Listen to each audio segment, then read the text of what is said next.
Magandang araw mga kapatid, mga kababayan. Thank you for joining me today. This is EJ Morse once again.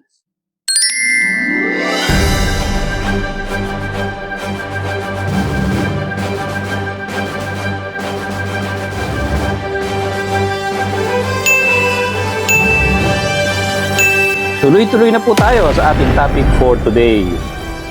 Alam nyo, tayong mga Pilipino, deserve natin na malaman ang katotohanan. Ako rin, gustong-gusto ko malaman ang mga katotohanan tungkol dito sa ating gobyerno, lalong-lalo na tungkol nga dito sa mga anomalya. Ngayon, ang hindi maganda, may mga politiko tayo na mabilis sumakay sa issue. Mabilis gumawa ng mga issue at gustong-gusto palagi silang nasa limelight. Gustong-gusto nila, nai-interview sila. Alam naman natin na gustong-gusto ng mga ito, karaniwan naman sa mga politiko ay ganyan. Gusto nang nasa limelight, gusto lang laging na-interview sa television, sa mga radio, dahil nga nangangarap sila, balang araw ay mas mataas na posisyon ang tatakbuhan nila at gusto nila, lagi silang napag-uusapan at lagi silang sikat. Ang problema, nakakawalan ng respeto ang mga politiko na sunggab ng sunggab sa balita. Gustong-gusto nila nasa limelight pero ang dala-dala nilang balita walang katotohanan. At minsan umaabot pa sa paninira. Okay nga sana di ba, yung mga katulad nila Egay Irice na medyo visible, madaldal sa mga issue, pero dapat naman verified yung mga dala nilang balita.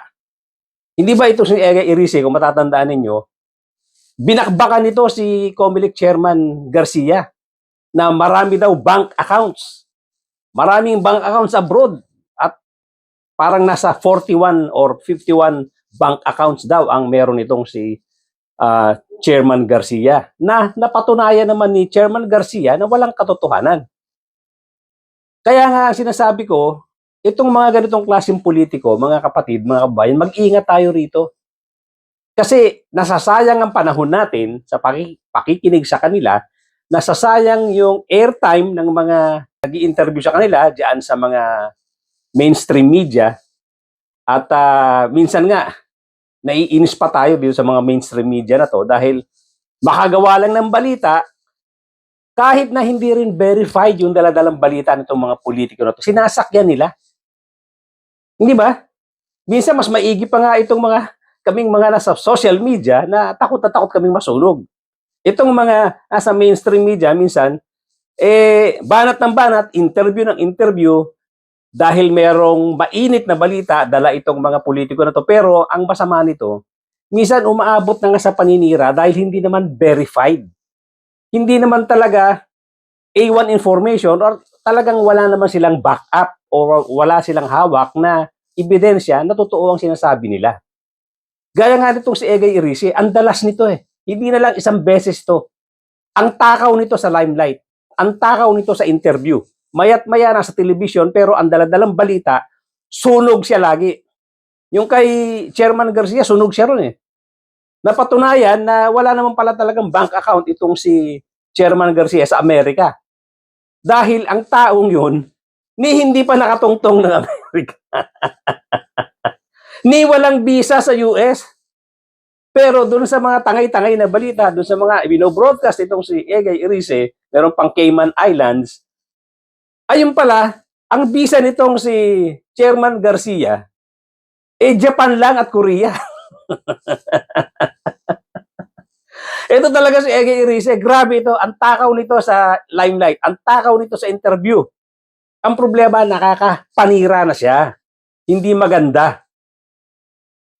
Yung bang malagay lang siya sa balita, ma-interview lang siya kahit na wala siyang solid na hawak na ebidensya.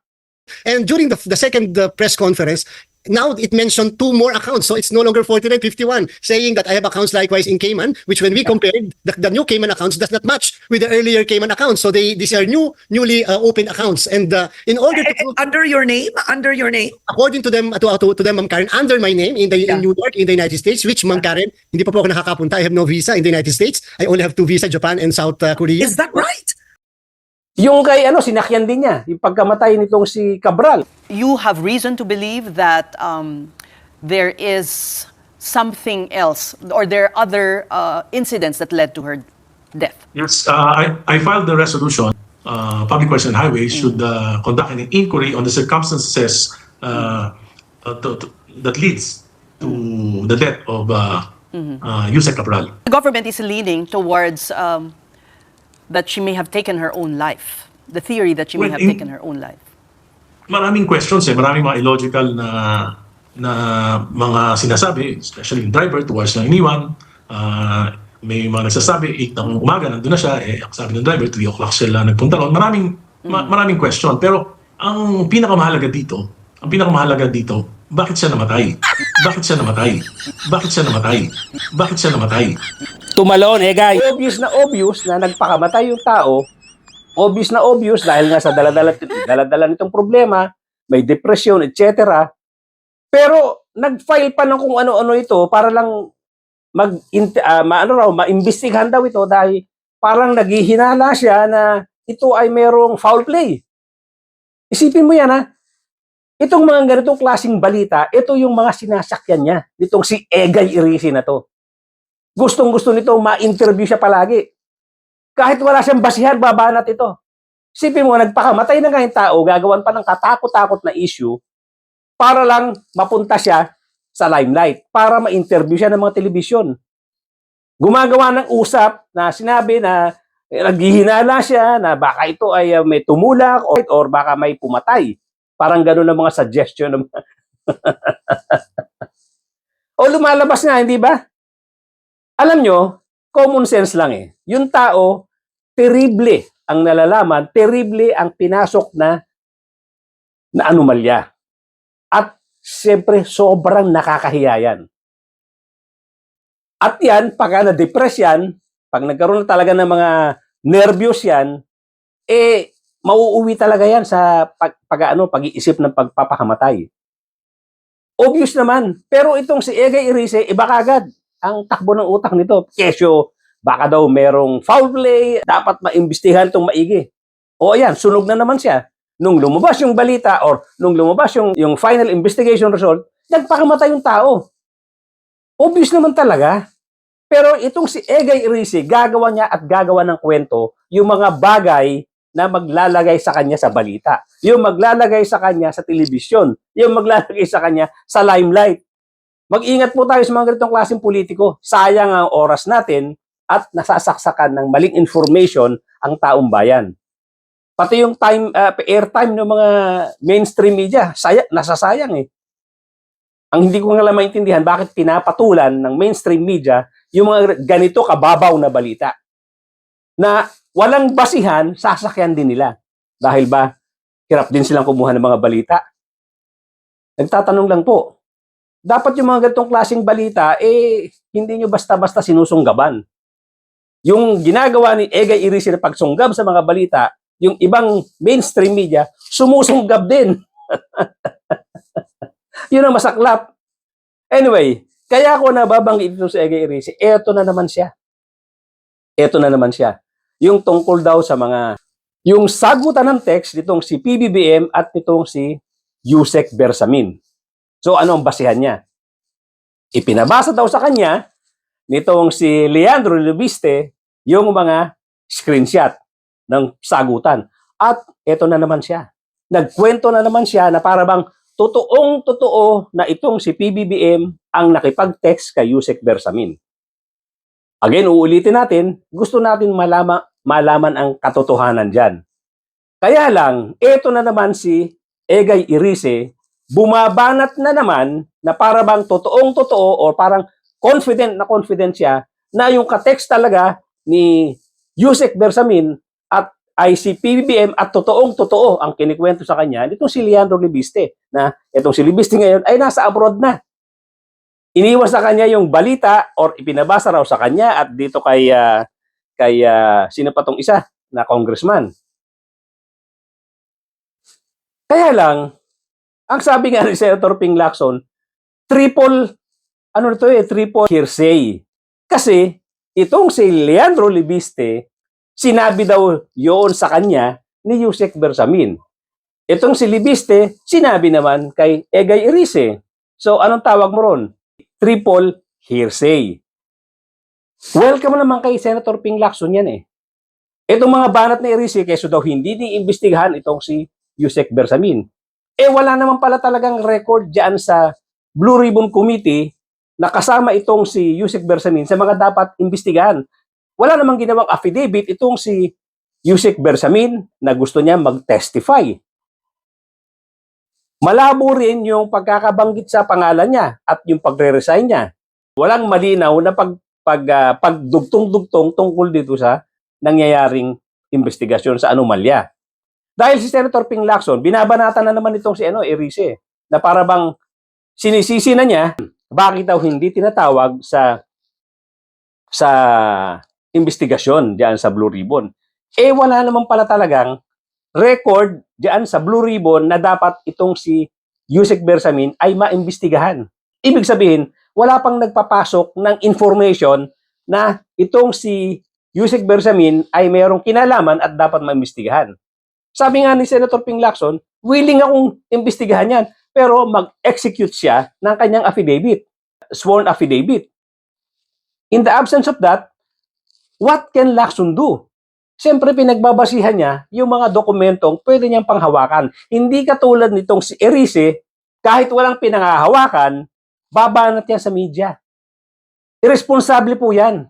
Isipin mo, highest office of the land, highest position of the land, ang presidente, aakusahan mo base doon sa kwento ng isang tao na ikwinento sa isang tao na ikwinento sa kanya. Tapos ibabandera niya sa telebisyon na para bang totoong-totoo yung mga pangyayari. Na para bang alam na alam niya, na para bang meron siyang first-hand information. Ang tawag nga ni Senator Ping Lacson, ano na siya triple hearsay. Ano ba naman yan, Egay Erice? Malagay ka lang sa limelight, malagay ka lang sa television, babanat ka ng babanat. Nang babastos ka ng mga tao, nag-aakusa ka, nang babastos ka, nang wala ka namang basihan. Katulad din nga ng ginawa mo kay Chairman Garcia. Wala nga lang pumapatol sa'yo magdemanda Kasi sayang nga lang naman ang oras. Pero, kabastusan po yan, Egay Erice. Yung gumagawa ka na ng kwento, na bidang-bida ka, na wala ka naman talagang solid na evidence. Ilabas nyo. Huwag mong sisihin ang Blue Ribbon Committee. Kausapin mo si Yusek Bersamin. Gumawa kayo ng affidavit. At ikaw, dalhin mo sa Senado. Ikaw ang magsama sa Senado. Hindi yung ganito na akala mo, alam mo yung pangyayari, kung magkwento ka tapos wala ka namang hawak na matibay na ebidensya. Post text messages between President Marcos and former Yusek Adrian Bersamin. You said, Kong, na nakita nyo ito personally, ano? But tell us, what exactly did you see in these documents and how convincing were they for you? Well, there were exchanges of text messages between the allegedly from the cell phone number of the president. Pero pinakitang number, smart 0918, hindi ko lang matandaan kung ano yung mga kasunod na numbers at yung isang number din daw na according to Congressman Libiste from the cell phone of Yusek Adrian Bersamin. Dapat Miss Pauline, ang unang tanong mo rito sa kanya, paano nyo nalaman na yun talaga ang number ni PBBM? Alam nyo ba na cellphone number talaga ni PBBM, yung ka-text nung Yusek Bersamin? At ganun din si Yusek Bersamin, yung ba talaga ang number niya? Dapat yan ang unang mga tanong. Dito obvious kagad na ini-entertain nyo, wala namang basehan itong si Congressman Egay Erice. Again, mga kababayan, lahat tayo naghahangad ng katotohanan. Gusto natin ang totoo lumabas. Pero, wag din nating pakinggan ang mga ganitong klaseng tao na sinasamantala at umaabot na sa paninira doon sa mga pag-aakusa sa mga tao na wala naman silang basihan. Ganyan-ganyan ang ginawa nito si Erice kay Chairman Garcia. Wala naman pala siyang hawak na solid na ebidensya para patunayan itong akusasyon niya kay Chairman Garcia. At yung tao, hindi pa pala nakatungtong ng US. At ang pinakamasakit, wala ngang US visa. We do not have your name in our record. You have no account in our bank. And then I ask, can I ask for your certification? Sorry, but we cannot issue certification because we only issue certification to our account holder. So But what is the role of former Congressman Edgar Erice? In other words, he was the one that really started this, right? I mean, I'm curious, what is his connection? I really cannot make that connection, Ma'am Karen. Maybe the question can be asked of him. Already communicated with the USDOJ because I honestly believe that there was bank fraud committed and at the same time identity theft and at the same time violation of my data privacy because although the address was exactly made or written. So ngayon, eto na naman siya. Nakakala mo, totoong-totoo. Ito namang mga nag-i-interview sa television, akala mo rin, sakay na sakay. Dapat nag-ano rin kayo, nag-iingat kayo dahil mainstream media kayo. Iingatan nyo rin yung mga taong nakakapanira dahil din sa pag-i-entertain nyo, pag-i-interview nyo na wala naman palang solid na hawak na ebidensya. Walang solid na hawak na ebidensya eh. Isipin mo, 3 salin or triple hearsay. Sabi ni Yusek, sabi ni Leandro, na sinabi kay Erice. Hindi ho ba napaka-irresponsable nun? Na ikaw, mag-i-interview ka sa television, maraming tao makakapanood, pero ang pinapakinggan sa inyo, wala namang basihan. Yes, maaaring may katotohanan. Pero papaano kung hindi totoo? Na itong labas ni Erice, yung pagsasalita ni Erice, akala mo, sigurado siyang totoo. Nakakawalang respeto po yan. Hindi po tama ang ginagawa na dapat katulad ng mga militar, katulad ng pulis, meron silang tinatawag na A1 information, merong tinatawag na verified information. Bago nila ilalabas yan, verified muna. Pero ito, triple hearsay. Pinapatulan na ng mainstream media. Etong si Egay Erice, kabi-kabila interview. Pero walang hawak na matinding ebidensya para patunayan yung sinasabi niya. At hindi lang si PBBM ang sinisiraan niya. Pinapahagingan niya pa. Medyo pinipitik niya pa ang Blue Ribbon Committee ni Senator Ping Lacson. Na para bang itong si Senator Ping Lacson pa ang may kasalanan. The Blue Ribbon Committee of Senator Lacson, diba, pinanggit niya si Timber sa mails, pero hindi niya pinatawad. Pagkatapos hindi niya na binanggit. Pero sinabi niya, hindi nakarating kay Presidente yung 8 billion, nagpanggap lang ang mga Bersamin, sila ang nakinabang. After that, hininto niya na investigation. So na medyo nakakapagtaka talaga. Tapos ito namang impeachment complaint, may paraan na sana para mailabas yung mga ebidensya, pinatay kagad. Kaya nga, ikaw, Egay Erice, since ikaw naman, pursigido ka sa mga ganitong balita na maglalagay sa'yo sa limelight, magbibigay sa'yo ng maraming interview, bakit hindi mo puntahan si Bersamin, ikaw ang magkumbinsi na gumawa ng sworn statement. Samahan mo sa Senado para lalo kang sumikat, tinamaan ka na magaling. Kayong mga nasa mainstream media, nakikigamit din po kami ng information na nanggagaling sa inyo. Pero ingat din po sana tayo na itong mga ganitong klaseng tao nagagamit kayo doon sa kanilang mga pag-aakusa na wala namang mga solid na basihan. Again, uulitin natin. Kung meron po tayong matibay na ebidensya, kung meron tayong information na verified, okay pong ilabas yan. Okay po mag-akusa. Pero yung mag-aakusa ka nang hindi pa maganda ang iyong hawak na information, hindi na verify ang iyong information, at lalong-lalo na yan ay triple hearsay, medyo mag-isip-isip naman po tayo. Nakakasakit po tayo ng mga tao. At may mga binaviolate po tayo sa batas. Maliwanag na hearsay eh. So, bakit ako tatawag ng pagdinig sa isang hearsay na wala namang basihan lalo na sa records ng Blue Ribbon. Chinek ko nga kasi nabanggit yung pangalan ko Opo. na kailangan daw imbestigahan ng Blue Ribbon kasi nung binanggit ko yon sa labas ng Blue Ribbon Committee yon dahil nag-interpellate ako sa DBCC nung budget deliberation. So hindi yung bahagi ng record ng Blue Ribbon Committee. So walang basihan para isama yon doon sa pagdinig ng Blue Ribbon Committee unless mag-volunteer si Undersecretary Bersamin at gusto niyang makipag-ugnayan sa Blue Ribbon Committee at gusto niyang mag-attend ng hearing o mag-submit siya ng affidavit kung gusto niya ng draft affidavit. Ganyan naman ang ginagawa ko Si Bernardo, diyan kami nagsimula. Na si Alcantara, ganun din. Humingi muna ako ng kopya ng draft affidavit na handa nilang sumpaan sa committee mismo bago sila tawagin doon. Maski sino, ganun dapat Si Nadiskaya, nung nagpahayag sila na gusto rin nilang makipagtulungan, sabi ko, maggawa kayo ng draft affidavit kasi mahirap na yung wala man lang kaming idea kung anong ite-testify, baka mamaya kuryente. Kasi sabi ho ang So, source... ganun ang sinusunod natin. So sir, aminado si Congressman Leviste na siya yung source yung nagbigay dito kay na Erice at saka kay Congressman Tino nung sinasabing kopya ng text messages sa pagitan ng Pangulo at ni Bersamin? Hindi ko pwedeng ibahagi nga Ay, okay. Dahil ginagalang ko yung usapan namin na confidential yung aming usapan. Hanggang sa sabihin niya na hindi na confidential yung usapan namin, hindi pwede ko ibahagi sa inyo kung ano yung namagitan sa aming pag-uusap. Pero- Kasi nung Martes to dumalo sa office, kaya umakyat nga ako na maaga doon sa aking opisina Napaalam ako kay Senate President. Sinabi ko sa kanya na yun nga, dadalaw si Congressman Libis. Wala ko idea kung ano yung sasabihin niya, pero naging bahagi nga ng kwento niya yan. So ano po, dito lang po na-focus yung pag-uusap niyo o marami pang ibang bagay ho kayo na pag-usapan ni Congressman Leviste?